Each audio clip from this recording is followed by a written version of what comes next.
मिनश्शैतानिर्रजीम बिस्मिल्लाहिर्रहमानिर्रहीम। अज़ीज़ तलबा व तालिबात, अस्सलाम वालेकुम। मेरा नाम शाहिद अहमद है और मैं आर्मी पब्लिक कॉलेज में उर्दू पढ़ाता हूँ। मुझे इस कॉलेज में तकरीबन 22 साल का अरसा गुज़र चुका है। यानी जितनी आपकी तालीमी उम्र है, मेरा तजर्बा उससे ज़्यादा है। और मैं 1998 से इस कॉलेज में अल्हम्दुलिल्लाह बच्चों की तालीम और तरबियत के फ़राइज़ सर अंजाम दे रहा हूँ। मेरी तालीमी काबिलियत थोड़ी सी मैं बाकी बातों से पहले बताना इसलिए ज़रूरी समझता हूँ कि जो इंसान बात कर रहा होता है उसके बारे में थोड़ी सी शनासाई होना ज़रूरी होता है, क्योंकि ये उसकी बात में वज़न पैदा करती है ये चीज़। तो अल्हम्दुलिल्लाह मैंने बीएससी डबल मैथ फ़िज़िक्स के साथ इतना अरसा मैंने मरे कॉलेज सियालकोट में पढ़ा हुआ है और मैं बेसिकली बुनियादी तौर पे साइंस का स्टूडेंट था। यानी मैंने बीएससी तक डबल मैथ फ़िज़िक्स पढ़ा हुआ है।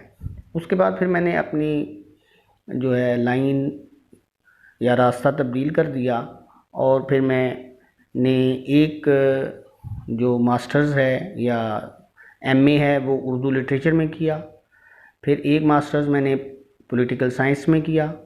फिर एक मास्टर्स मैंने इस्लामिक स्टडीज़ में किया और बीएड और एक दो और तालीमी डिग्रियां भी हासिल की। तो अल्हम्दुलिल्लाह मेरा जो अपना ज़ाती तालीमी सफ़र है उसके ये चंद एक उन्वानात हैं जिनसे मैंने आपको आगाह किया है।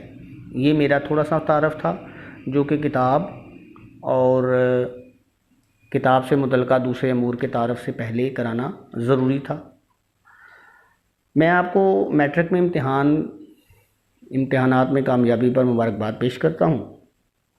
कॉलेज की ज़िंदगी के आगाज़ पर और फर्स्ट ईयर में दाखिले पर भी मुबारकबाद पेश करता हूँ और आपको खुशामदीद कहता हूँ। बिलाशुबा कॉलेज की ज़िंदगी और कॉलेज का ज़िक्र स्कूल के बच्चों के लिए बड़ा पुरकशिश होता है। मुझे उम्मीद है कि कॉलेज में हमारा और आपका साथ आपके बेहतर मुस्तकबिल की तरफ एक नए मरहले का आगाज़ होगा। तो इन चंद एक तारफ़ी कलमात के बाद मैं आपको उर्दू साल अव्वल या 11वीं जमात या फ़र्स्ट ईयर उर्दू के हवाले से चंद अहम मालूमात फ़राहम करने की कोशिश करता हूँ। जैसा कि आप ये सामने देख रहे हैं कि हमारी जो उर्दू की किताब है ये उसका टाइटल है और ये Khyber Pakhtunkhwa text book board Peshawar की छपी हुई किताब है। ये पंजाब के फेडरल बल्कि पूरे फेडरल बोर्ड में ये किताब पढ़ाई जाती है।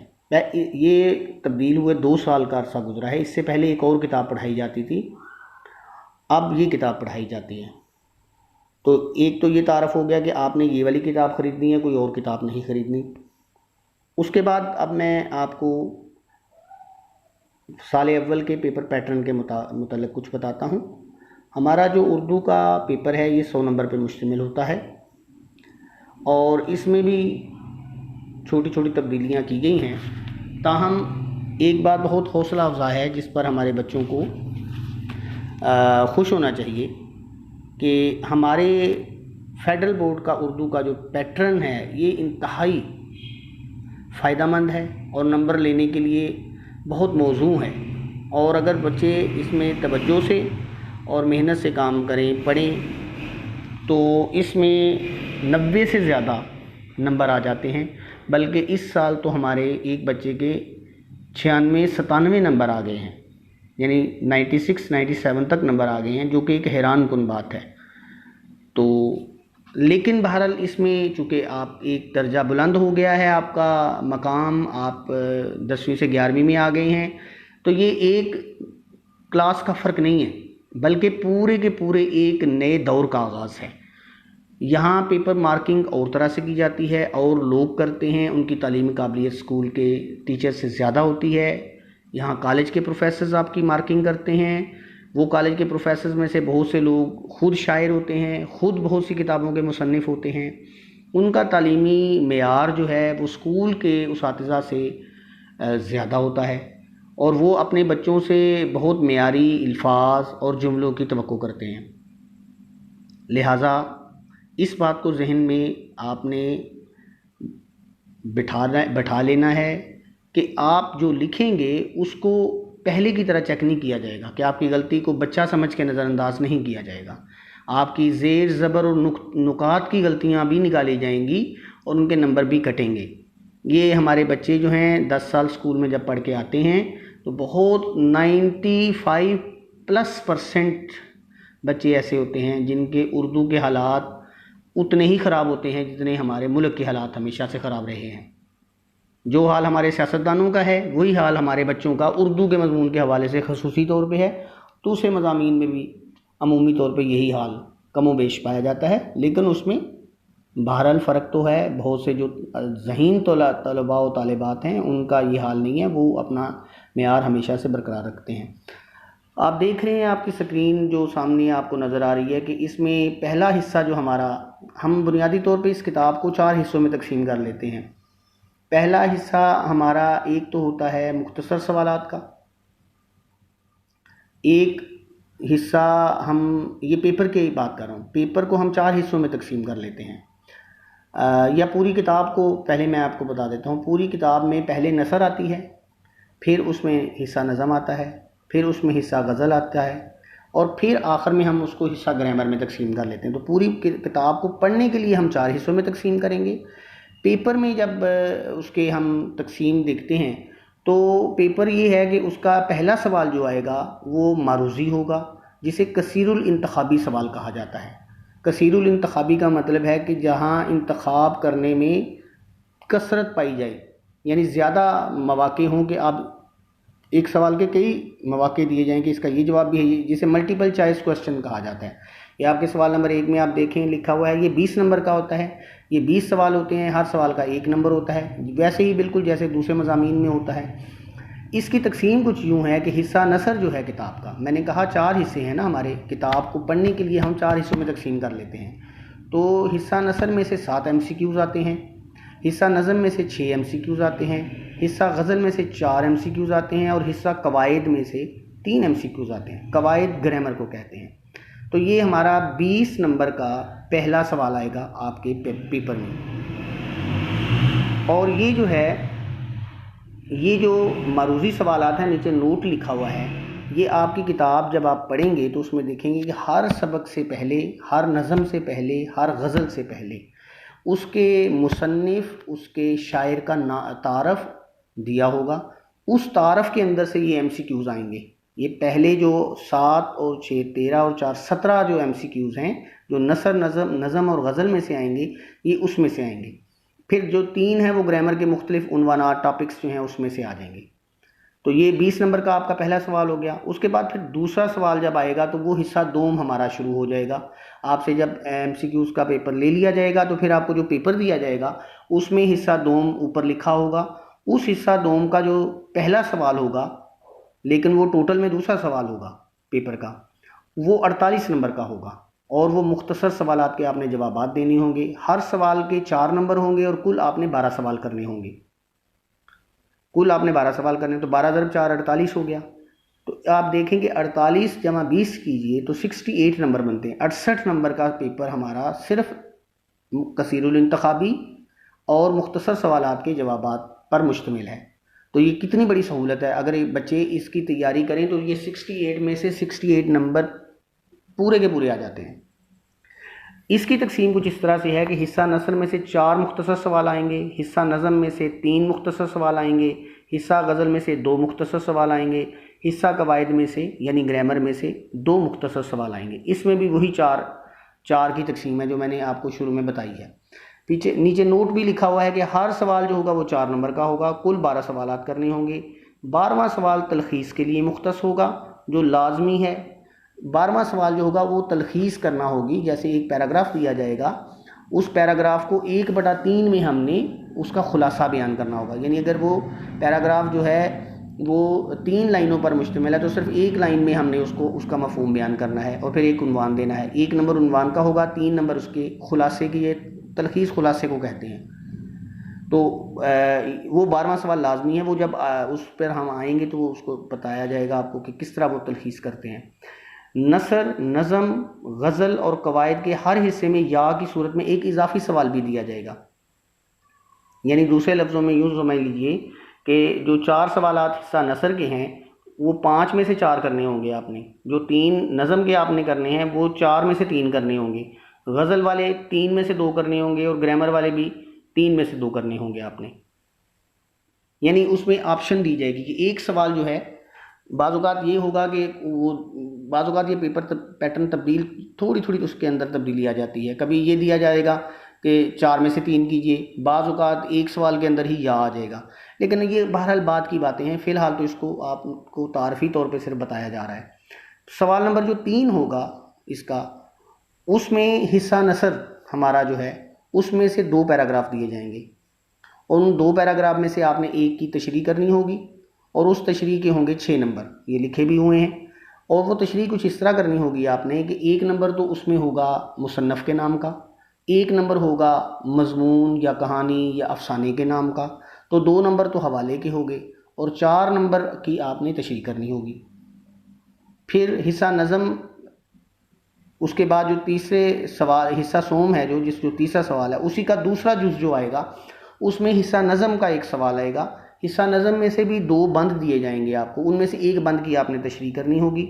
उस तशरीह की तकसीम भी कुछ इस तरह की है कि उसमें एक नंबर जो होगा वो तो नज़म के नाम का होगा, 1 नंबर शायर के नाम का होगा और 5 नंबर की तशरीह होगी। इसी तरह फिर अगला सवाल, उसका अगला जुज़ आ जाएगा तीसरे सवाल का ही, जिसमें हिस्सा गज़ल में से सवालात आ जाएंगे। हिस्सा गज़ल में से 3 अशार जो हैं उसकी आपने तशरीह करनी होगी।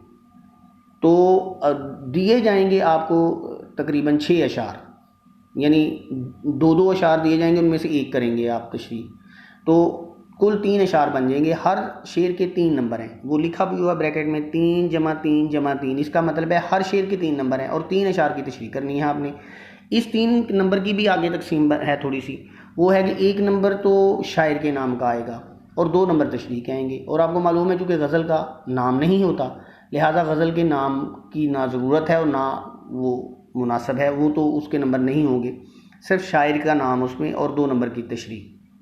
तो और उसके बाद हिस्सा इंशा जो आगे वाला हिस्सा आएगा, जिसमें आपने 2 सवाल हमारे आखिर में आएंगे, सवाल नंबर 4 और सवाल नंबर 5, और ये दोनों होंगे 5-5 नंबर के। या तो आप उसमें मुकालमा करेंगे और या रूदात करेंगे, ये 5 नंबर की होगी, यानी 2 दोस्तों के दरमियान मुकालमा, आपने सुना होगा, पहले भी पढ़ा भी होगा। और रूदात कहते हैं किसी चीज़ का हाल बयान करना, किसी वाक़े का, किसी खेल का, मैच का, किसी कोई रूदात उसकी बयान कर देना, आंखों देखा हाल बयान करना। 5 नंबर का वो एक सवाल आएगा और आखिर में या आपने दरख्वास्त एक लिखनी होगी या आपने एक ख़त लिखना होगा, 5 नंबर का एक ये सवाल आएगा।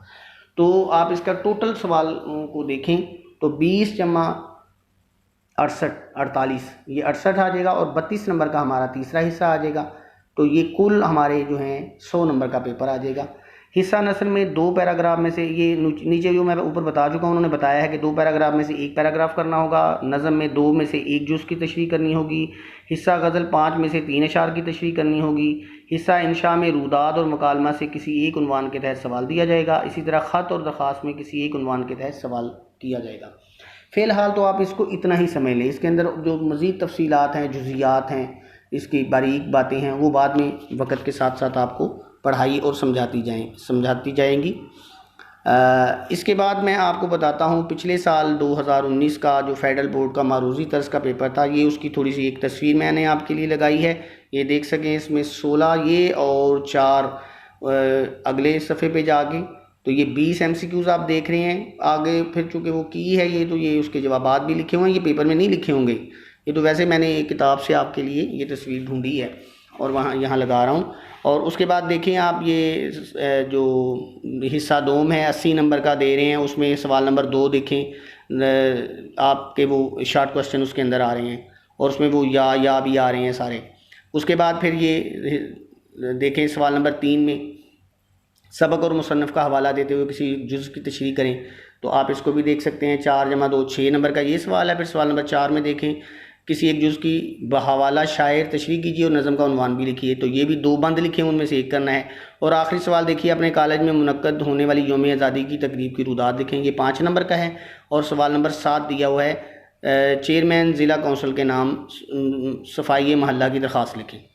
तो ये आपकी सहूलत के लिए मैंने एक पेपर भी लगा दिया है, इसके अंदर पेपर पैटर्न भी मैंने आपको बता दिया है। अगरचे पेपर पैटर्न के ऊपर बहुत से बच्चों के सवालात होते हैं, सर ये कैसे है, सर ये कैसे है, मैं उसको बहुत ज़्यादा कबल वक्त समझता हूँ, क्योंकि पहले इंसान को पढ़ना चाहिए, तैयारी करनी चाहिए और फिर उसके बाद इन चीज़ों पे गौर करना चाहिए। लेकिन बहरहाल इसके बारे में थोड़ा सा एक खाका आपके जहन में अब आ गया होगा कि दरअसल आपका जो फर्स्ट ईयर की जो उर्दू है वो कितने नंबरों की होगी और उनमें नंबरों की तकसीम किस तरह की होगी, उसके कितने हिस्से होंगे। तो इस हवाले से एक तो ये बात हो गई। एक और अहम बात जो मैंने आपको बतानी है वो ये है कि बहुत से बच्चे ये समझते हैं कि चूँकि मैट्रिक में, मैंने देखा है अपने ये इतने तवील दरसी तजर्बे में मैंने ये देखा है कि बच्चे मैट्रिक के 75 में से 73 नंबर लेके आए होते हैं, मगर वो खुद से ना मजमून लिख सकते हैं, ना दरख्वास्त लिख सकते हैं, और ना ही उनको 2-3 जुमले लिखने को दे दिए जाएं तो उनके जुमलों में कोई रबत पाया जाता है। वो हर चीज़ बनी बनाई मांगते हैं, बनी बनाए नोट्स, बने बनाए जवाब, ये कर लें, इधर से निशान लगा लें, रजिस्टर बना लें, कापी बना लें, लाइन इधर से टेढ़ी तो नहीं है, सीधी तो नहीं है, दाएं तरफ लिखें, बाएं तरफ लिखें। यानी उनके जो सवालात हैं उसका ताल्लुक इल्म से कम होता है, और वैसे ही पेपर में नंबरों के लिए जो एक कह लें कॉस्मेटिक्स या मसनूईपन जो होता है वो पैदा करने के लिए ज़्यादा होता है। मेरा ज़ाती ये ख्याल है कि एक बच्चा जो ज़हीन होता है और जिसके पास अल्लाह ताला ने ज़हानत जैसा एक जौहर जिसको दिया होता है, सलाहियतें दी होती हैं, वो इन चीज़ों को सानवी हैसियत देता है, यानी दूसरे दर्जे में देखता है। पहले वो इल्म हासिल करता है, वो बच्चे इल्म हासिल करें, उसके बाद फिर उसको अमल में ढालें तो नंबर भी आ जाते हैं। ये कोई इतनी परेशानी की बात नहीं है। तो इसमें ये है कि मेरी कोशिश ये होगी, और हम कॉलेज में यही काम करवाते हैं कि जो चीज़ आप नकल करके लिखते हैं उसके कभी नंबर नहीं आते। जो चीज़ आप खुद से लिखेंगे उसके नंबर आएंगे, लेकिन खुद से आप लिखने के काबिल नहीं रहे हुए। 10 साल जो आपने पढ़ा है, मैं बहुत हैरान होता हूँ कि आपके इतने इतने नंबर उर्दू में आ जाते हैं, लेकिन फर्स्ट ईयर में आगे तो बच्चों के नंबर भी, ओवरऑल नंबर भी कम हो जाते हैं और उर्दू में नंबर भी कम हो जाते हैं। उन बच्चों के जो तवज्जो से नहीं पढ़ते, मैं सबकी बात नहीं कर रहा, मैं जब भी ये बात करूँगा उसमें एक्सेप्शंस आर ऑलवेज देयर। उसमें जो उसे कहते हैं ना, इस्तिस्ना होता है, मुस्तस्नियात हमेशा वहाँ पे होती हैं, यानी जो एक्सेप्शंस होती हैं वहाँ पे। जो पढ़ने वाले बच्चे हैं, ये मैं उनके लिए बिल्कुल भी नहीं कह रहा, बहुत ज़हीन बच्चे हैं हमारे ऐसे ऐसे ज़हीनो फ़तीन बच्चे हमने पढ़ाए हुए हैं कि जिन पर फ़ख्र होता है कि हम फ़ख्र करते हैं कि हमने इनको पढ़ाया है उन बच्चों को। तो अल्लाह करे आप में से भी उस तरह के बहुत से बच्चे होंगे, और इंशाल्लाह ज़रूर होंगे। अल्लाह ताला ने इस इलाके को ज़हानत और काबिलियत के जौहर से नवाजा हुआ है। चंद अहम तरीन बातें याद रखनी है आपने। शुरू में आपको जो पढ़ाया जाएगा आपने उसको पढ़ते जाना है। पहले दामन में कुछ हो, यानी पंजाबी का एक मुहावरा है कि पल्ले नहीं तेला तो कर दी मेला मेला, यानी पास कुछ है नहीं और बहुत सी चीज़ें ख़रीदने का शौक़ दिल में पैदा हो जाए, तो वो एक ऐसा शौक़ है जिस पर कभी भी अमल नहीं हो सकता, जो शौक़ कभी पूरा नहीं हो सकता। तो पहले अपने दामन में कुछ इल्म के मोती समेटिए, उसके बाद फिर जाके तो हम ये पेपर पैटर्न, उसमें नंबर लेने के तरीके, क्या लिखना है, कैसे लिखना है, पेपर अटैम्प्ट कैसे करना है, वो हम आपके इतने इम्तिहानात लेंगे। आपको अगर किसी ने ये बताया हुआ है कि कॉलेज में बहुत ही खुला डुला माहौल है और कैजुअल सी स्टडीज़ है, कल क्लास में जाएं या ना जाएं, वो किसी और ज़माने की बात होगी, शायद हमारे ज़माने की बात हो। अब ऐसा बिल्कुल भी नहीं है। अब तो इतना मुकाबले का और कंपटीशन का दौर है कि कॉलेज की क्लासेस स्कूल की ही तरह होती हैं। पूरा एक एक दिन का निसाब, सिलेबस बताया और बनाया जाता है, उसके टेस्ट होते हैं। आपका बिल्कुल फर्स्ट टर्म भी होगा, फिर सेकंड टर्म होगा, उसके बाद दरमियान, उसके बाद पूरे सिलेबस की रिवीजन टेस्ट होंगे, प्रेपरेटरी टेस्ट होंगे, तैयारी के टेस्ट होंगे। अलगरज हम आपको मसरूफ़ रखेंगे। अहम तरीन एक और बात जो आपको बतानी है, अगरचे थोड़ा सा टाइम ज़्यादा हो रहा है लेकिन इब्तदाई लेक्चर में ये बात बताना ज़रूरी है कि बच्चे जब आप मैट्रिक से आते हैं तो आप देखिए आपका साल अप्रैल से शुरू होता है अप्रैल में से लेके अगले साल जाके मार्च में आपके पेपर होते हैं। तकरीबन 11 महीने आप स्कूल में पढ़ते हैं, दरमियान में छुट्टियां भी आ जाती हैं, सर्दियों गर्मियों की छुट्टियां आ जाती हैं, आपके स्पोर्ट्स वीक आ जाते हैं, आपके फंक्शंस आ जाते हैं, आपके फेयरवेल्स, पता नहीं क्या क्या उसमें इवेंट्स आ जाते हैं। लेकिन हमारा जो कॉलेज है का जो सेशन है ये स्कूल की तरह बहुत तवील नहीं होता, ये बहुत मुख्तसर होता है, लेकिन इसकी किताबें मुश्किल होती हैं। हमारा सेशन स्टार्ट होता है बुनियादी तौर पे अगस्त के दरमियान से, कहीं कहीं जाके स्टार्ट होता है। 17-18 अगस्त को स्टार्ट होता था पहले, अब थोड़ा सा पीछे लेके गए हैं डेट को, चले हम अगस्त को भी शामिल कर लें तो अगस्त, सितंबर, अक्टूबर, नवंबर, दिसंबर, जनवरी, फरवरी और तकरीबन मार्च भी अगर हम शामिल कर लें तो ये कुल बनते हैं 8 माह। इन्हीं 8 माह के अंदर सर्दियों की छुट्टियां भी आनी हैं और आपके स्पोर्ट्स वीक भी आने हैं और आपकी जो गैर निसाबी या को करिकुलर या एक्स्ट्रा करिकुलर जो एक्टिविटीज़ हैं वो भी आनी हैं। इसी में आपके एग्ज़ाम्स भी आनी हैं, इसमें आपके प्रेपरेटरी टेस्ट भी आने हैं। तो अरसा हो गया 3 महीने कम और किताबों के जो चैप्टर्स हैं वो गए बढ़ और उनका मेयार भी गया बढ़। तो लिहाजा उसमें जो स्टूडेंट्स हैं उसके लिए तो आराम करने का और रिलैक्स करने का तो कोई लम्हा ही नहीं बचता। तो स्टूडेंट्स ये करते हैं कि वो आराम और सहूलत हासिल करने के लिए और थोड़ा सा एंजॉय करने के लिए बिल्कुल कैजुअल ले लेते हैं और समझते हैं नहीं हम कर लेंगे। उर्दू तो ख़ास तौर पर ये समझते हैं कर लेंगे, लेकिन ऐसा होता नहीं है। उसका नतीजा ये निकलता है कि बिल्कुल जब वो आखिर में पहुंचते हैं तो किताब खोल के देखते हैं, कहते हैं ये तो बहुत ज़्यादा सिलेबस है, ये हम कैसे करेंगे। तो फिर उसके नतीजे में उन बच्चों के जो परेशानी है वो नाकाबिले बयान होती है। तो उसके लिए ज़रूरी है कि आप साथ साथ पढ़िए। आपको रोज़ाना की बुनियाद पे आप देखेंगे कि जब कॉलेज में पढ़ाया जा रहा है एक एक लफ्ज़, ये मुमकिन ही नहीं कि मैं अपना लेक्चर आगे बढ़ जाऊं और किसी एक लफ्ज़ की, जुमले की नहीं मैं कह रहा, मैं लफ्ज़ की बात कर रहा हूँ, एक लफ्ज़ की तशरीह मैं ना कर सकूं या कर पाऊँ, जानबूझ के नहीं मैं कह रहा। कभी गलती से रह जाए तो वो रह जाए, वो तो ज़ाहिर है इंसान गलती कर जाता है बाज़ औक़ात और नादानिस्तगी में गलती हो जाती है। जानबूझ के अल्हम्दुलिल्लाह एक लफ्ज़ आपकी किताब में से ऐसा नहीं रहेगा या एक उन्वान ऐसा नहीं रहेगा या कोई बात ऐसी नहीं रहेगी जो आपको बताने वाली होगी और हम आपको ना बताएं। तो ये कॉलेज में आपको पूरी तवज्जो के साथ पढ़ाया जाएगा। अल्हम्दुलिल्लाह आप जब यहाँ से 2 साल मुझसे पढ़ के जाएंगे और बाकी उस्ताद से पढ़ के जाएंगे तो देखेंगे कि वाकई आपने अपने स्कूल और कॉलेज की ज़िंदगी के आखिरी 2 साल में बहुत ज़्यादा कुछ हासिल किया है। आप महसूस करेंगे कि वाकई आपने चंद उस्ताद से पढ़ा है और ऐसे उस्ताद से पढ़ा है जिनके पास अल्लाह ताला ने इल्म की वफ़र मिक़दार उन्हें अता की हुई है। ये आपके लिए एक सुनहरी मौका है और हर साल हमारे सामने नए खूबसूरत और चमकदार नौजवान चेहरे आते हैं। मैं इन्हें बेटों की तरह समझता हूँ, बेटियों की तरह समझता हूँ। मैं अपने तलबा और तालिबात को लड़का और लड़की नहीं समझता, बेटा और बेटी समझता हूँ और इसी नुक्ता नज़र से मैं पढ़ाता हूँ। यही मेरे इल्म में भी बरकत का बायस बनता है और मेरे सामने बैठे हुए जो तलबा और तालिबात मेरे बेटे और बेटियां हैं उनके लिए भी ये बहुत बामानी और बामकसद एक गुफ्तगू होती है। तो उम्मीद है कि इस तारफ़ी लेक्चर में आपके बहुत सारे सवालात के जवाबात भी आपको मिले होंगे, आपको काफ़ी हद तक तारफ़ हो गया होगा। फिर भी बहुत से नुकात रह गए होंगे, ज़ाहिर है बिल्कुल तारफ़ी लेक्चर और मैं इसको लिख के तो नहीं बिल्कुल भी कर रहा, मैं फिलबदी इसको बोलता हूँ। तो मुमकिन है मेरे अल्फाज में भी जल्दी में हो चुके। वीडियो लेक्चर होता है, अब ये एक नया तदरीस है, तरीका है पढ़ाने का, इससे हम भी अभी इतने आशना नहीं हैं और बच्चे भी हमारे इतने आशना नहीं हैं। तो ये नई नई चीज़ में थोड़ी सी गलती तो लग ही जाती है। तो चूँकि उसमें थोड़ा सा टाइम लिमिट का एक पहलू होता है तो थोड़ा सा ध्यान रखना पड़ता है वीडियो पर भी कि उसका टाइम कहीं ज़्यादा तो नहीं हो गया। बहुत से बच्चे दूर दराज इलाकों से आते हैं, उन्हें डाउनलोडिंग की प्रॉब्लम होती है। तो बात जो है ना, जो मैं बात कर रहा होता हूँ तो जब जो ही वीडियो और उसकी टाइमिंग का की तरफ ध्यान देता हूँ तो वो बात का रबत भी टूटता है, बात का मेयार भी कम होता है और कुछ थोड़ी सी तवज्जो भी हट जाती है। इसके लिए मैं माज़रत चाहता हूँ। इंशाल्लाह अगले लेक्चर में हम सर सैयद अहमद ख़ान के जो पहला सबक है उससे आगाज़ करेंगे। उसके आपका कोई सवाल हो तो आप मुझे इनबॉक्स में यानी अलहदा नंबर पे भेजिए और सवालात जितने मर्ज़ी कीजिए, जी भर के कीजिए। सवालात जो है हज़ूर सल्लल्लाहु अलैहि वसल्लम ने फरमाया सवाल आधा इल्म है, लेकिन सवाल बराए सवाल नहीं होना चाहिए, सवाल बराए इल्म होना चाहिए। सवाल पूछने वाले के पास आधा इल्म, इसका मतलब ये है कि सवाल जो पूछ रहा होता है उसके पास उस सब्जेक्ट के बारे में आधा इल्म पहले से मौजूद है, वो बकिया आधा इल्म हासिल करने के लिए वो सवाल पूछ रहा होता है। तो सवालात जितने मर्ज़ी पूछिए, मुझे तो बहुत खुशी और फ़ख्र होता है उन बच्चों पे जो बड़े बामाना और बड़े बामकसद और इल्मी सवालात पूछते हैं, और उनके जवाबात दे के हमेशा जवाब देने वाला उस्ताद जो होता है वो अपने इल्म में इजाफ़ा ही महसूस करता है और अपने इल्म में तकमील महसूस करता है। आपका बहुत शुक्रिया। इंशाअल्लाह कल हम पहले सबक का आगाज़ करेंगे। अल्लाह हाफ़िज़।